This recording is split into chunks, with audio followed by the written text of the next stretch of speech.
Hey everyone, welcome back. Yes, I have even more Molecular Prime shenanigans to show you today. Remember how I said the Molecular Prime was inheriting Fenmore's Incarnon 21 times damage perk? And that Amalgam Argonac Metal Auger also carried through due to Molecular Prime being considered dagger damage if you triggered it with a dagger?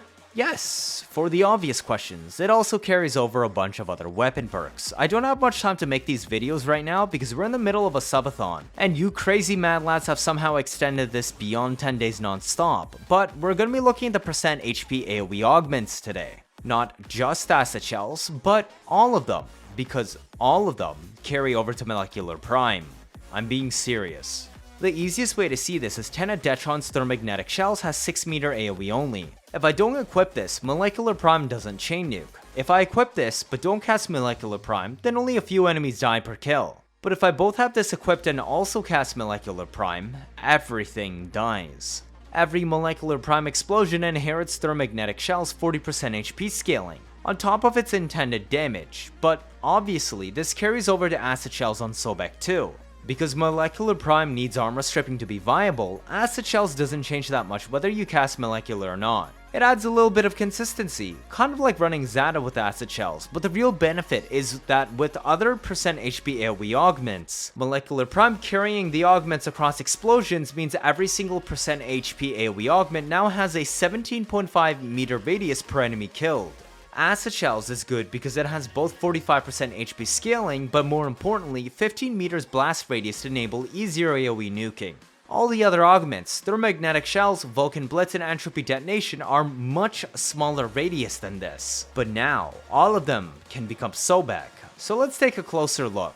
Nova's build hasn't really changed much at all. It's the exact same build from a Nova Incarnon video I uploaded a few days ago, so if you want a full breakdown, I would strongly recommend checking out the video at the top right. But the general premise is using Pillage to shield gate, whether you bother to bring a decay key or not. Range is extremely important to scale Molecular's explosion and cause a chain cascade on overlaps, because it hits through walls and has a 60% fall off stat at the edge. We picked Pillage due to Chain Cascade taking time to pulse and Terrify forcing an awkward enemy density spread that noticeably affected KPM on Nova. Since we're using percent HP augments inherent into Molecular Prime, you could test running overextended for even higher nuke range and bringing Creeping Terrify, as high strength is no longer necessary for Molecular's raw explosion damage. Corrosive Projection cuts Pillage's full strip requirement to just 328 strength. We actually hit 329 on today's build with Molt Augmented and Matterized Void Sling strength buff and 3 strength Archon shards. The casting speed shards are optional but recommended if you aren't using Matterite. If you're using the hyper high range overextended version, then you don't need any strength shards.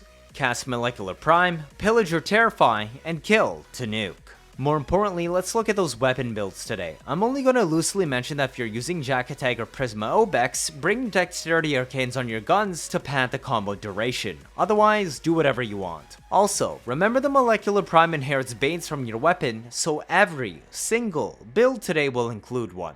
Sobek is a generic viral build with bonus fire rate, punch through to make shredding targets in a crowd easier to start the cascade. Merciless, since Molecular Prime kills are actually considered Sobek kills, so this stays maxed forever. Chilling reload to fix both the missing cold element for viral and speed things up a little. Gun CO works as normal, additively, on this weapon. Sobek is probably the easiest to use and gains the least from this synergy. You just shoot enemies that are full stripped and tagged by Molecular Prime, they die. Detron is a little bit trickier. We go raw damage and crits. We don't use Gun CO on Detron because it is still bugged to nerf a ton of your damage. Again, we go pure viral to benefit from the flesh type bonus after strip with the primed Bane and Thermagnetic shells for Molecular to inherit. Merciless again because Molecular kills are still considered Detron kills. For Kittag, things get a little bit more interesting. You don't need range because you only need to kill 1 or 2 enemies to start the cascade. Especially because Vulcan Blitz has base 60% scaling, meaning the duplicated hits from Molecular will easily be enough to blow everything up. Remember, enemies affected by Molecular take 2 times damage. Vulcan Blitz will instead inherit into Molecular's 17.5 meter radius instead of its tiny 6 meters. Raw Viral since full strip and primed Fury because otherwise Kittag is extremely annoying to use. You could consider Berserker Fury since Molecular kills will still be considered Kittag kills. Arcane Strike is also an option if you can find a way to free up an Arcane slot. The last and forgotten option is Prisma Obex. It has the worst percent HP AoE Augment, dealing only 20% in a tiny 6 meter radius. But Molecular Prime fixes all of these problems. That 6 meters becomes 17.5 meter radius. The 20% becomes 40% at baseline due to Molecular's 2x damage vulnerability property. But what it doesn't fix is the ground finisher requirement to activate it. That's easy, because Void Sling knocks enemies down, and meleeing out of Operator can directly trigger a ground finisher when aiming at a knockdown target. Molecular Prime also slows enemies, significantly extending the window to initiate the ground finisher before they stand up.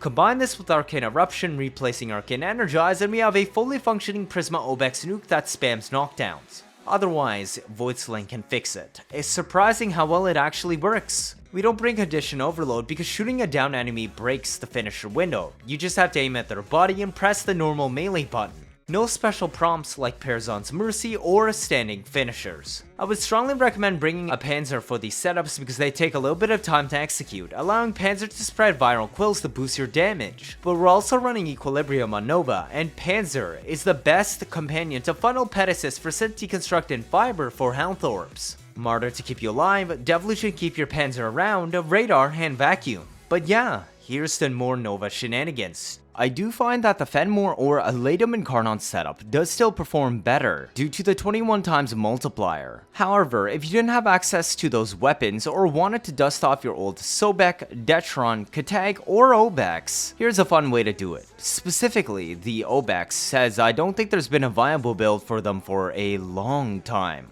It also lets you build for a much higher range than Fenmore or Latum on Nova since the percent HP damage augments do not care about Molecular Prime's strength. Cheers! If this is your first time watching, feel free to leave a like or better yet, subscribe. Let me know your thoughts down in the comments. 79.5% of you are not subscribed. I'm trying my best to get you new information out always, as soon as possible, like I've been doing with Citrine's last Switch in preparation for Duviri's update. Stick around if you want to see interesting memes and builds on a nearly daily basis, as well as the earliest Duviri content. Don't want to miss out on any of that, do you? And that'll be it for this video. Thank you all for watching, and see you all next time.